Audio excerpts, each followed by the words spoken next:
নমস্কার বন্ধুরা, আজকে বানাবো আমি মশলাদার কুন্দুলি সবজি। সবজিটি আমার সম্পূর্ণ নিরামিষ। প্রথমে আমি কুন্দুলিগুলো লম্বা লম্বা করে কেটে ধুয়ে জল ঝরিয়ে নেব। তারপরে আমি কড়াইয়ে তেল গরম করতে দেবো।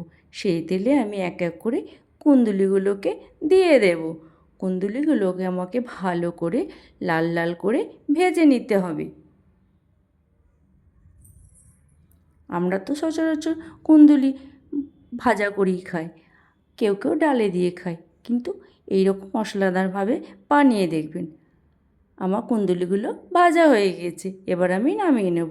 কড়াইয়ে দেবো আমি সর্ষের তেল, দেবো আমি কিছুটা পরিমাণ দারচিনি আর 5 ফোড়ন। তারপরে দেবো আমি 1 চামচ মতন আদা লঙ্কা বাটা, আর দেবো ধনিয়া পাউডার, জিরে পাউডার, হলুদ পাউডার, লঙ্কা পাউডার। সমস্ত কিছু দিয়ে আমি ভালো করে নাড়তে থাকবো। এদিকে নাড়া হবে, আমি আর একটি মশলা রেডি করব। সেই মশলাতে দেবো আমি পোস্ত, কাজু আর চারমগজ। আমি মশলাটি বেটে নিয়েছি। এবার আমি এর মধ্যে বাটা মশলাটি দিয়ে দেব। বাটা মশলাটি দিয়ে আমাকে ভালো করে কষাতে হবে, ভালো করে নাড়তে হবে, না হলে তলায় লেগে যাবে।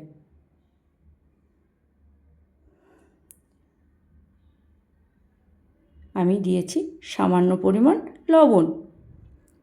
আমি আবার ভালো করে নেড়ে নেব। মশলা থেকে তেল ছেড়ে এসছে।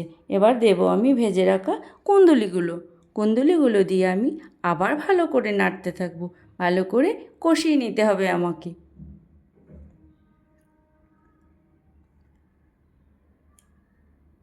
আমার কুন্দুলিগুলো ভালোভাবে কষানো হয়ে এসছে। এবার আমি দেব জল,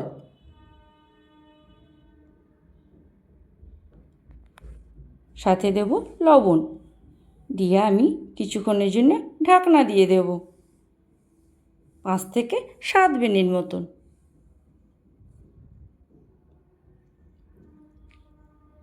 আমি ঢাকনাটি খুলে এবার দেখব কুন্দুলিগুলো ভালোভাবে সেদ্ধ হয়ে গিয়েছে। রান্নাটিও আমার প্রায় শেষের দিকে। আমি আবার ভালো করে নাড়াচাড়া করে দেব। সাথে দেব আমি সামান্য পরিমাণ লেবুর রস। আমি গন্ধরাজ লেবু 1 চাকা কেটে নিয়েছি।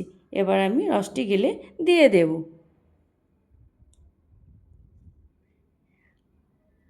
আপনারা লেবুটি না দিতেই পারেন, আমার ভালো লাগে সেই জন্য আমি মশলাটিতে ব্যবহার করেছি লেবুটি। রান্নাটা আমার কমপ্লিট হয়ে গিয়েছে। এবার আমি নামিয়ে নেব। দেখুন বন্ধুরা, কত সুন্দর দেখতে হয়েছে।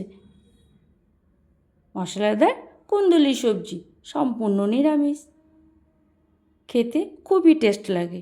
আমার তো খুব ভালো লাগে। আপনারাও একদিন বানিয়ে খেয়ে দেখবেন, খুবই ভালো লাগবে। ভিডিওটি ভালো লাগলে লাইক কমেন্ট অবশ্যই করবেন। টাটা বন্ধুরা।